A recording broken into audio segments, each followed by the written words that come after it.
अस्सलामुअलैकुम। खबर शामिल करते हैं। ओकाड़ा थाना चूचक पुलिस ने कार्रवाई करते हुए मोहम्मद नवाज नामी रिक्शा ड्राइवर के अंधे कत्ल का सुराग लगा लिया। मोहम्मद नवाज को नामालूम अफराद ने बेरहमी से कत्ल करके नाइश को खेतों में फेंक दिया था।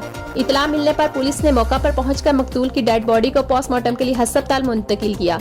इस वाक़या पर डीपीओ उमर सईद मलिक ने नोटिस लेते हुए मुतल्लिका डीएसपीज़ की ज़ेरे निगरानी टीमें तश्कील दी, जिस पर डीएसपी रनियाला खुद सर्कल मियां एहसानुल्लाह ने अपनी टीम के हमरा शब-ओ-रोज़ मेहनत शुरू की।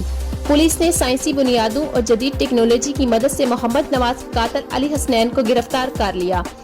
मुलज़म ने दौरान तफ्तीश इतराफ़े जुर्म करते हुए बताया कि मैंने मोहम्मद नवाज को अपने साथियों के साथ मिलकर कत्ल किया। दूसरे मुलज़मान की गिरफ्तारी के लिए छापे मारे जा रहे हैं। डीपीओ ओकाड़ा उमर सईद मलिक ने डीएसपी रनियाला खुद सर्कल मियां एहसानुल्लाह और उनकी टीम को इस बेहतरीन कारकर्दगी पर नकद रकम और सर्टिफिकेट देने का ऐलान किया। मजीद खबरों और अपडेट्स के लिए देखते रहें सरे आम न्यूज़।